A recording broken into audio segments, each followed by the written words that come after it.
Hello students, my name is Robert Bhote.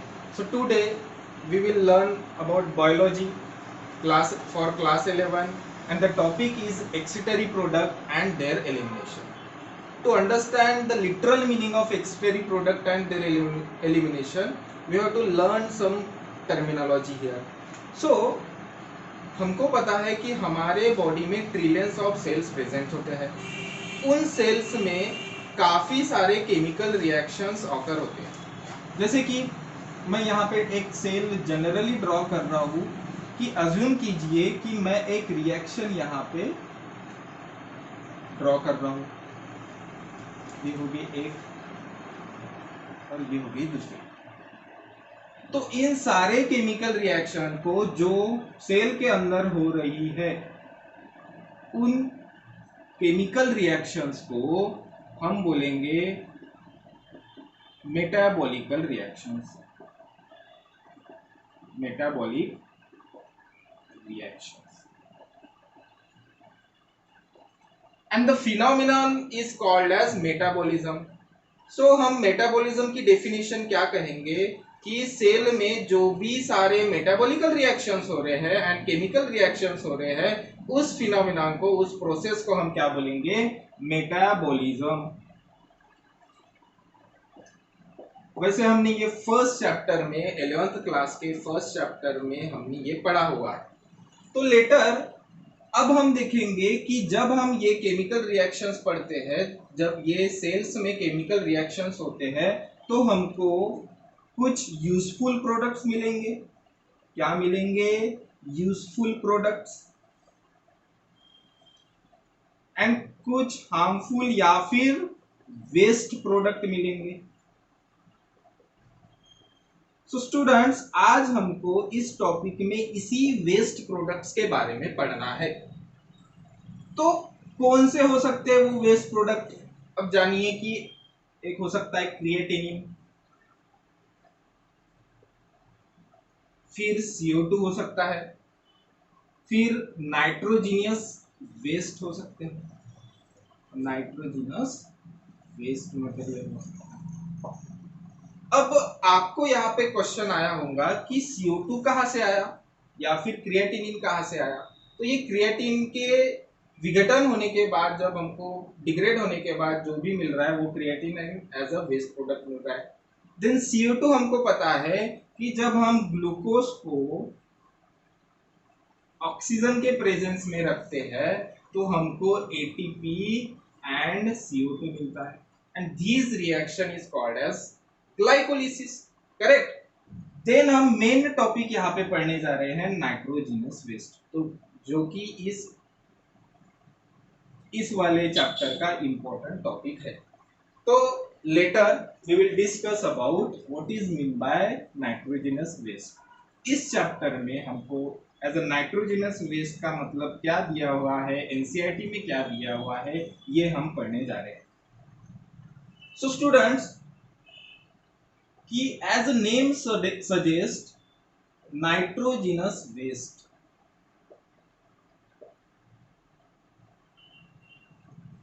इसका meaning ये होगा कि अमीनो एसिड्स के विघटन से या फिर डिग्रेडेशन से जो भी हमको वेस्ट प्रोडक्ट मिलेगा उसको हम क्या बोलेंगे? Nitrogenous waste. अमीनो एसिड्स के विघटन से। And what are amino acids? Amino acids are polypeptide chains of N and hydrogen. Okay, तो अब ये अमीनो एसिड कहाँ से आए?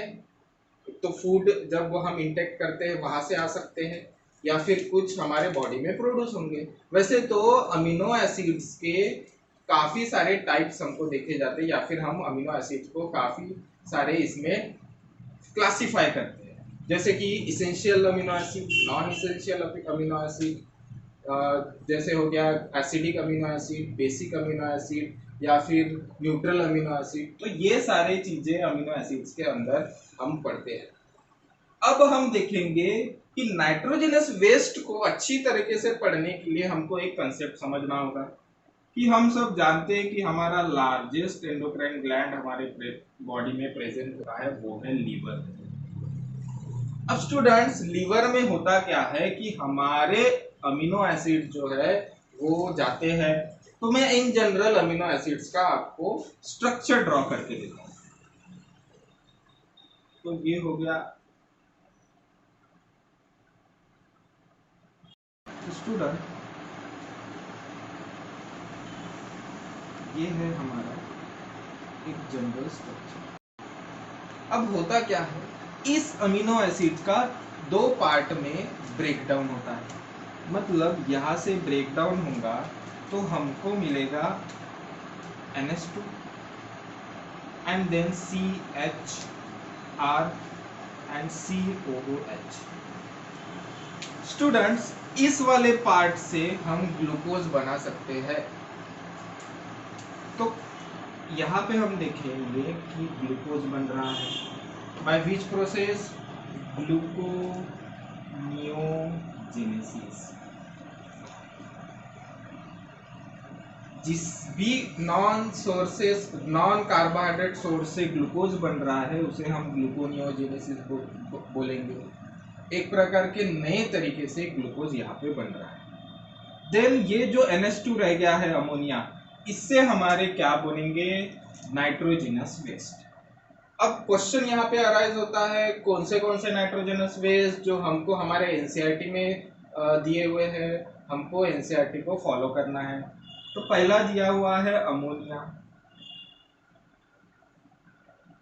दूसरा दिया हुआ है urea and third one uric acid. अब वन बाय वन हम इनके डिटेल एक्सप्लेनेशन को समझने की कोशिश करें।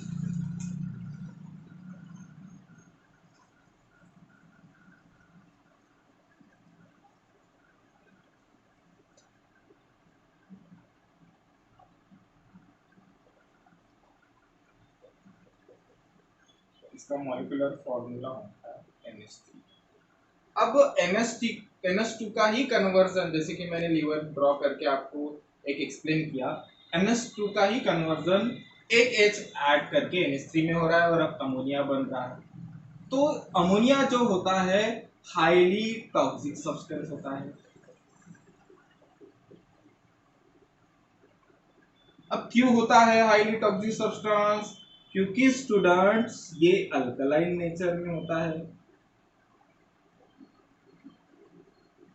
मतलब बेसिक नेचर होता है उसका। मतलब मैं बोल सकता हूँ कि इसका पीएच जो होगा वो एज कंपेयर टू हाई होगा, अबाउ 7 होगा, करेक्ट। देन ये न्यूरॉन्स को डैमेज करता है।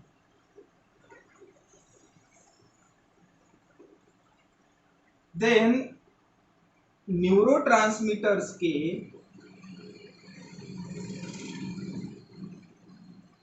फंक्शंस को अल्टर्ड करता है। हम क्या पढ़ रहे हैं, हम ये पढ़ रहे हैं कि why ammonia is a highly toxic substance. तो मैंने क्या बोला पहले कि वो अल्कलाइन नेचर होता है, फिर न्यूरॉन्स को, हमारे सेंट्रल नर्वस सिस्टम में जो भी न्यूरॉन्स है उसको डैमेज करता है, न्यूरोट्रांसमीटर्स के फंक्शंस को अल्टर करता है। देन हम देखेंगे कि रेस्पिरेटरी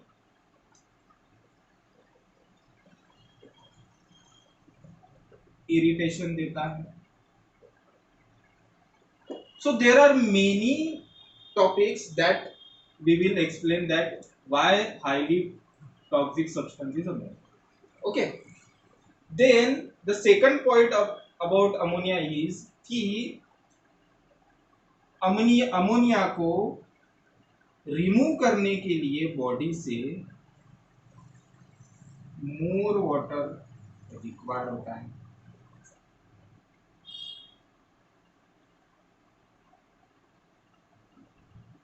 ठीक है, तो इस वाले प्रोसेस को हम बोलेंगे ammonotelism. The phenomenon is called as ammonotelism. अब हम एक टर्म को पढ़ते हैं ammonotelic. Ammonotelic animals. So what is mean by ammonotelic animals, कि The animals which remove ammonia as a nitrogenous waste called as aminotelic animals. Now question arises here, what are the examples of aminotelic animals? Let's discuss about aminotelic animals. So some bony fishes,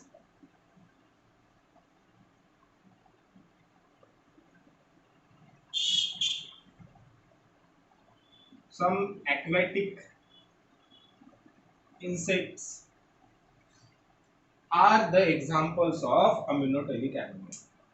Next, we will learn about urea. So we first discussed about ammonia. Then next we will discussing about urea. So this is the less toxic substance than ammonia and required less water as compared to ammonia. तो जैसे कि हमने ammonia के heading के अंदर कुछ दो term पढ़े थे, वैसे ही हम यूरिया के अंदर भी पढ़ेंगे. अब मैं इस प्रोसीजर को, इस फिनोमेनन को क्या बोलूंगा? यूरियोटेलिज्म, जो हमारे एनसीईआरटी में दिया हुआ है. और जो animal urea as a nitrogenous waste excrete करते हैं उसको हम क्या बोलेंगे? Ureotelic animals. Now question arise here, what are the examples of ureotelic animals? So mammals, most of the mammals are examples of ureotelic animals. Then some terrestrial amphibians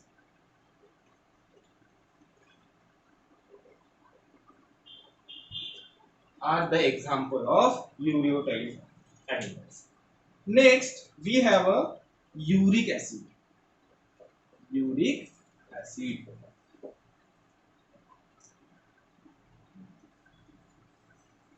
So this substance is the least toxic substance. Least toxic substance.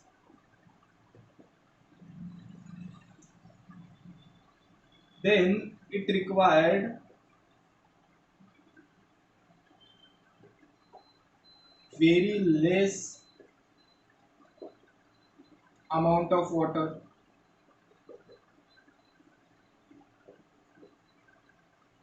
for removal of uric acid. The phenomenon is called as uricotelism, and the animals are called as uricotelic animals. So what are the examples of uricotelic animals? Birds, reptiles, and some insects are the example of uricotelic animals. So हमको हमारे NCERT में एक line दी हुई है कि uricotelic animal जो होते हैं वो अपना एक्सक्रीटा या फिर नाइट्रोजनस वेस्ट पैलेट या फिर पेस्ट फॉर्म में एक्सक्रीट करते हैं. ये हमको याद रखना होगा. तो हमने 3 नाइट्रोजनस वेस्ट के बारे में पढ़ा. पहला था अमोनिया, फिर यूरिया, देन यूरिक एसिड. तो नेक्स्ट अब हम पढ़ेंगे कुछ एक्सीटरी स्ट्रक्चर्स जो हमारे एनसीईआरटी में दिए हुए हैं. मैं फिर से कह रहा हूँ, NCERT is very important for neat and board also. So students की सम जो लोअर एनिमल्स होते हैं और जो हायर एनिमल्स होते हैं उनमें एक्सीटरी स्ट्रक्चर्स जो होते हैं वो काफ़ी क्लासिफाइड और काफ़ी अलग अलग होते हैं. तो लोअर एनिमल्स में हमको देखा जाएगा कि सिंपल ट्यूबुलर फॉर्म में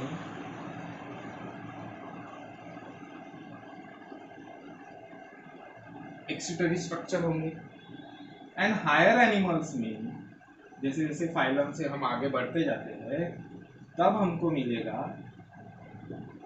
कॉम्प्लेक्स ट्यूबुलर स्ट्रक्चर, और इसी स्ट्रक्चर को हम कभी कभी किडनी भी बोल देते हैं। अब हमको कुछ एग्जाम्पल्स हमारे एनसीईआरटी में दिए हुए हैं, उसके बारे में हम डिस्कस करते हैं। तो बाय ड्राइंग चार्ट मैं आपको समझाने की कोशिश करूंगा कि पहले हम लेंगे एक्सिटरी स्ट्रक्चर्स। ऐसे स्ट्रक्चर्स जो रिन्यूअल या फिर एलिमिनेशन के लिए मदद करेंगे। किसके एलिमिनेशन के लिए? वेस्ट प्रोडक्ट के एलिमिनेशन के।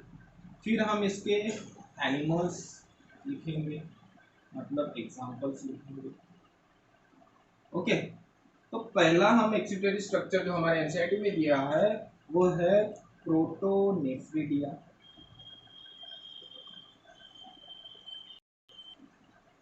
ये कौन से एनिमल में देखा जाता है? ये बेटा प्लैटीहेल्मिन्थस में देखा। प्लैटीहेल्मिन्थस एक फाइलम है, इसको हम फ्लैट वर्म भी बोलते हैं एंड इसका कॉमन एग्जांपल है लैनेरिया। बाद में हम सेफेलोकॉर्डेटा में भी देखते हैं। सेफेलोकॉर्डेटा इज अ सब फाइलम ऑफ कॉर्डेटा। इसका एग्जांपल है बेटा एम्फियोप्सिस। नेक्स्ट है हमारा नेफ्रिडिया। तो नेफ्रिडिया जो स्ट्रक्चर होता है वो हमको अर्थवॉर्म्स में पाया जाता है, और अर्थवॉर्म्स किस फाइलम से बिलोंग करते हैं? Annelida. And what is the common characteristic feature of Annelida? They have a segmented body. Correct. फिर हम देखेंगे थर्ड जो है वो है माल्फिजियन ट्यूब्यूल्स। माल्फिजियन वर्ड जो है वो आगे भी आने वाला है। तो माल्फिजियन ट्यूब्यूल्स हमको कॉकरोच में देखा जाता है as a excretory structure. And what is the zoological name of cockroach? Americana periplaneta।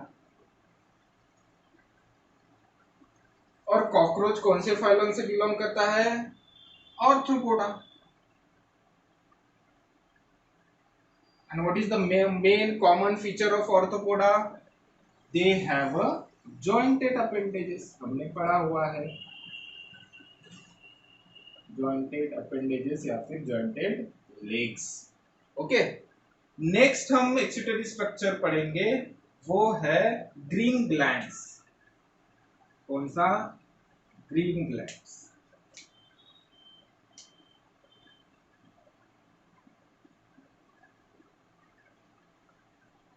तो ग्रीन ग्लैंड हमको क्रस्टेशिया में देखा जाता है, क्रस्टेशियंस। इसका एग्जाम्पल है प्रॉन्स। अब क्वेश्चन अराइज हियर, आपको रिवाइज हो रहा होगा, what are the crustacean? Crustaceans is the class of mollusc, phylum mollusc. Okay, अब हम नेक्स्ट टॉपिक की तरफ जाएंगे जो है ह्यूमन एक्सिटरी सिस्टम।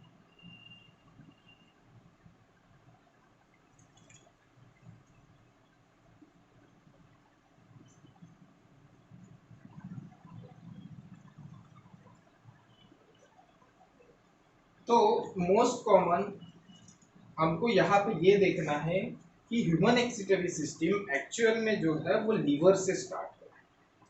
तो प्रीवियस टॉपिक में मैंने यही समझा के दिया था कि हमारे जो अमीनो एसिड्स है वो लीवर में जा रहे हैं एंड लीवर में जाके वो डिग्रेड हो रहे हैं या फिर दो पार्ट में टूट रहे हैं। और उसके हमको एक नाइट्रोजनस वेस्ट मिल रहा है और दूसरा ग्लूकोज बन रहा है। तो वही जो हमको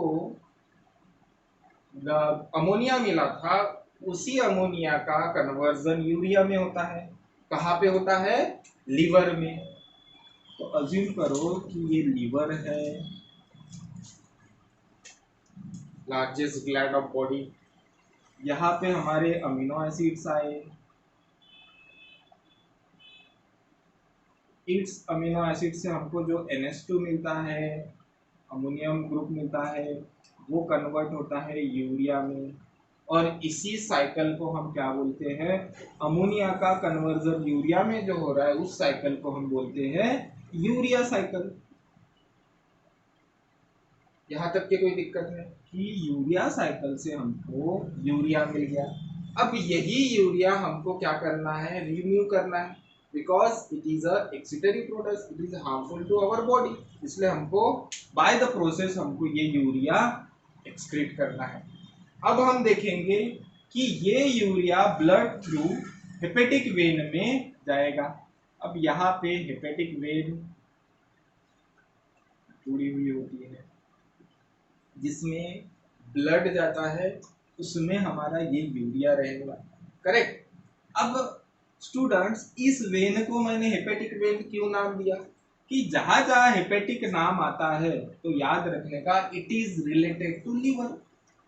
correct, it is related to liver.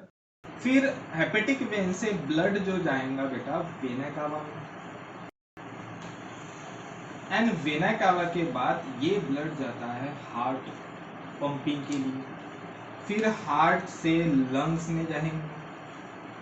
क्यों?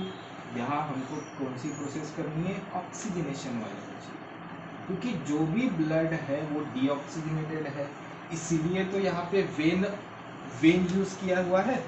ओके। फिर लंग से बाद में ये आएगा योटा में, हार्ट में। देन हार्ट से योटा में, और योटा के एक ब्रांच से अराइज होती है हमारी रीनल आर्टरी। अब यहाँ पे इस पाथ में हमको एक चीज बहुत अच्छी तरीके से याद रखना है, ये नीट में आया हुआ क्वेश्चन है कि इसमें से किस वेन में या फिर किस ब्लड वेसल में ज्यादा यूरिया पाया जाएगा। तो हेपेटिक वेन में मोर यूरिया हमको पाया जाएगा। अब कहा थे हम? रीनल आर्टरी में। अब रीनल आर्टरी में जो ऑक्सीजनेशन के लिए गया था लंग्स में, वो ऑक्सीजनेटेड होकर रीनल आर्टरी में आएगा, जिसमें यूरिया रहेगा। और ये रीनल आर्टरी किसमें जाएंगी? हमारे किडनी में। और उसी किडनी में प्यूरिफाई हो रहा है ब्लड, मतलब यूरिया को हम क्या कर रहे हैं? रिमूव कर रहे हैं। तो this is the part of urea removal. Then next we will discuss one of the important topic जहाँ से काफी क्वेश्चंस पूछे जाते हैं, वो है outer structure of human excretory system. अब मैंने स्टूडेंट्स यहाँ पे पहले से ही डायग्राम ड्रॉ करके रखा ह्यूमन एक्सिटरी सिस्टम। अब इस डायग्राम में आपको दो किडनियां दिख रही है। करेक्ट। अब हम वन बाय वन इनके पार्ट्स को समझने की कोशिश करेंगे। सबसे पहले कि ये जो क्राउन टाइप स्ट्रक्चर दिख रहा है, ये टोपी टाइप स्ट्रक्चर दिख रहा है किडनी पर, ये एक प्रकार की ग्लैंड है। इस ग्लैंड को हम बोलते हैं एड्रिनल ग्लैंड। क्या बोलते हैं? Adrenal gland. The another name of adrenal gland is suprarenal gland. Suprarenal gland क्यों कहा गया है सुप्रारेनल ग्लैंड? क्योंकि ये किडनी के ऊपर है। और याद रखिए, जो भी चीज किडनी से रिलेटेड होती है उसमें एक वर्ड यूज किया जाता है रीनल। ओके। तो we have a pairs of kidney. अब हम देखेंगे किडनी के बाद ये हमारा हो गया रीनल आर्टरी। ये क्या हो गया? रेड कलर से जो दिख रहा है, रीनल आर्टरी।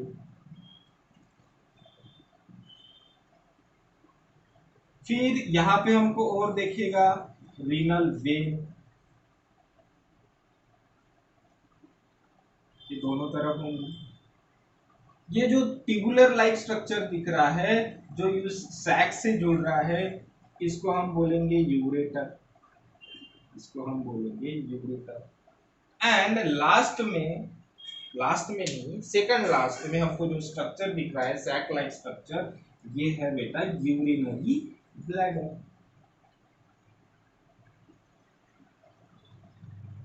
यूरिनरी ब्लैडर के बाद जो स्ट्रक्चर अराइज होता है उसको हम बोलते हैं यूरेथ्रा, जहां से एक्चुअल रिमूवल होगा यूरिन का, उस प्रोसेस को हम मिक्चुरेशन बोलते हैं। आगे चैप्टर में हम मिक्चुरेशन के बारे में ज्यादा डिटेल में स्टडी करने वाले। तो this is the outer human excretory system. अब हम जैसे कि हमारे एनसीईआरटी में लॉन्जिट्यूडनल सेक्शन व्यू दिया हुआ है किडनी का, वो भी हम देखेंगे। तो हम स्टार्ट करते हैं पहले यहाँ से। तो स्टूडेंट्स, जैसे कि ये आउटर लेयर दिखती है, इस आउटर लेयर पे कुछ फैट ग्लोबुल्स होते हैं, फैट लेयर्स होते हैं। इस लेयर को हम बोलते हैं रीनल कैप्सूल्स, फैटिक कैप्सूल्स। इसको हम क्या बोलेंगे? Renal capsules. देन ये जो रीजन दिख रहा है व्हाइटिश पूरा, इसको डॉट डॉट कर देता हूं आपको समझने के लिए। इस रीजन को हम कहेंगे कॉर्टेक्स रीजन। क्या कहेंगे? Cortex reason. देन आपको यहाँ पे पिरामिड लाइक स्ट्रक्चर दिखेंगे, जैसे कि ऑर्डिनरी किडनी में हमको 8 से 12 तक के वो पिरामिड लाइक स्ट्रक्चर दिखेंगे। इस पिरामिड लाइक स्ट्रक्चर को हम बोलते हैं मेडुला रीजन, मेडुला या फिर medullary pyramids.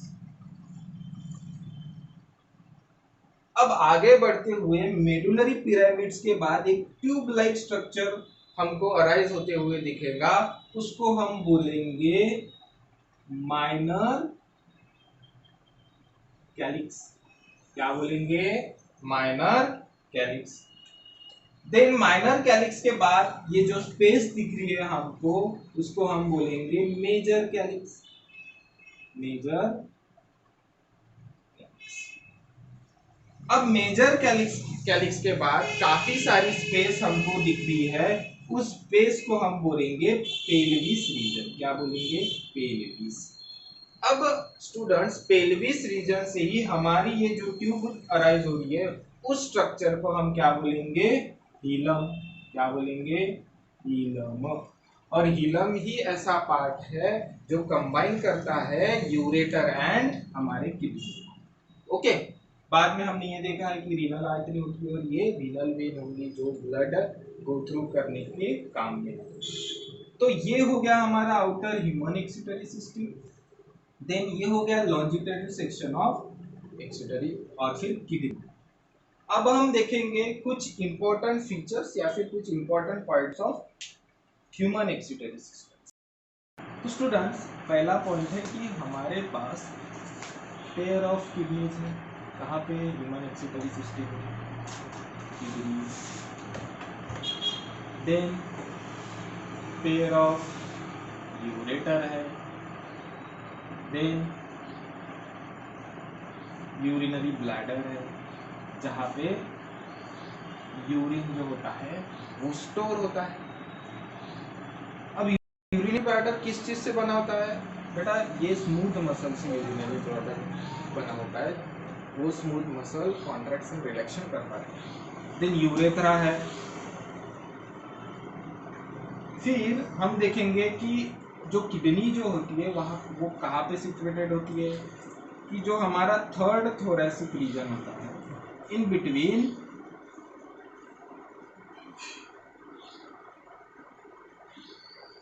Last thoracic region and third lumbar region। ये जो है, ये सिचुएशन है, ये पोजीशन है किसकी? किडनीज की। देन हम देखते हैं कि किडनी की जो लेंथ होती है बेटा, वो होती है 10 to 12 सेंटीमीटर। विड्थ जो होंगी वो होंगी 7 to 8 सेंटीमीटर। एंड 100 to 120 ग्राम या फिर 170 ग्राम तक के इसका क्या होगा, वेट होगा। अब ये हो गए some important points of our human excretory system. तो एक बार हम ह्यूमन एक्सीटरी सिस्टम को फिर से अच्छे से रिवाइज करते हैं। तो स्टूडेंट्स, हमने क्या पढ़ा कि हमने आउटरली पहले स्ट्रक्चर देखे कि ये पहले किडनी के ऊपर ग्लैंड प्रेजर होती है, उस ग्लैंड को हम एड्रिनल ग्लैंड या फिर सुप्रारेनल ग्लैंड बोलते हैं। सुप्रारेनल ग्लैंड क्यों बोल रहे हैं मैंने समझा के दिया। एक बात याद रखो, इसमें भी cortex region and medulla region होता है। जब हम केमिकल कोऑर्डिनेशन वाला चैप्टर पढ़ेंगे तब हम काफी अच्छे तरीके से उसको पढ़ेंगे। कौन से हार्मोन सिक्रेट करते हैं, जैसे कि एड्रिनालाइन हो गया, एपिनेफ्रिन हो गया, नेफ्रिन हो गया, ग्लूकोकॉर्टिकॉइड्स, कॉर्टिकॉइड्स, ये वाले हार्मोन हम सुप्रारेनल ग्लैंड से सिक्रेट होते हैं। देन मैंने कहा कि रीनल आर्टरी, ये रेड कलर वाली रीनल आर्टरी प्रेजेंट, ये जहाँ से ब्लड आएगा। देन रीनल वेन, देन यहाँ पे 2 यूरेटर प्रेजेंट होंगे, यूरिनरी ब्लैडर प्रेजेंट होगा जो सैक लाइक स्ट्रक्चर होता है, तकरीबन 500 से 600 ml तक के वहाँ पे यूरिन स्टोर करके होता है और ये स्मूथ मसल से बना होता है। Then other structure is urethra, जिसमें मिक्चुरेशन वाली प्रोसेस हम देख पाते हैं। यहाँ पे कुछ स्फिंक्टर मसल्स होते हैं जो मिक्चुरेशन प्रोसेस के लिए मदद करते हैं। फिर हम आए थे इंटरनल स्ट्रक्चर ऑफ, मतलब एलएस ऑफ किडनी के तरफ। यहाँ पे हमने देखा था कि हमने यहाँ पे आउटर स्ट्रक्चर से स्टडी किया था। मैंने ये कहा था कि आउटर वाले स्ट्रक्चर में कुछ फैट के कैप्सूल्स होंगे, फैट के ग्लोबुल्स होंगे, फैट की लेयर्स होंगी, उसको हम क्या बोलेंगे, renal capsules. Then inner region को हमने कॉर्टेक्स रीजन बोला था। वैसे तो एनसीईआरटी में हमको कहा गया है कि किडनी में 2 जोन होते हैं, पहला है कॉर्टेक्स जोन, देन है मेडुलरी जोन। ये जो पिरामिड लाइक स्ट्रक्चर होता है वो है मेडुलरी जोन। फिर पिरामिड लाइक स्ट्रक्चर में से एक पाइप लाइक स्ट्रक्चर हमको अराइज होते दिखेगा, उसको हम क्या बोलेंगे, माइनर कैलिक्स। देन हम बोलेंगे माइनर कैलिक्स के बाद जो भी पार्ट आ रहा है उसको हम बोलेंगे मेजर कैलिक्स। मेजर कैलिक्स के बाद पेल्विस रीजन आता है और उसी पेल्विस रीजन के आगे हिलम रीजन आएगा और वही हिलम रीजन अराइज करेगा यूरेटर्स को। ओके, जहां से यूरिन जा रहा है किडनी थ्रू यूरिनरी ब्लैडर। ये हो गया हमारा इंटरनल स्ट्रक्चर या फिर LS of longitudinal section of kidney. फिर हमने पॉइंट्स देखे थे, कुछ इंपॉर्टेंट पॉइंट, कि यहाँ पे मोस्ट इंपॉर्टेंट होगा उसकी पोजीशन, देन उसका मेजरमेंट, लेंथ क्या होता है, विड्थ क्या होता है और उसका वेट क्या है। नेक्स्ट लेक्चर में हम किडनी का जो फंक्शनल यूनिट है जिसे नेफ्रॉन कहते हैं उसका डिटेल में स्टडी करेंगे, उसका स्ट्रक्चर स्टडी करेंगे, उसके डायग्राम को देखेंगे, उसके फंक्शंस को पढ़ेंगे और उसमें से कौन से क्वेश्चन आ सकते हैं उसको भी पढ़ने की कोशिश करेंगे। Thank you so much.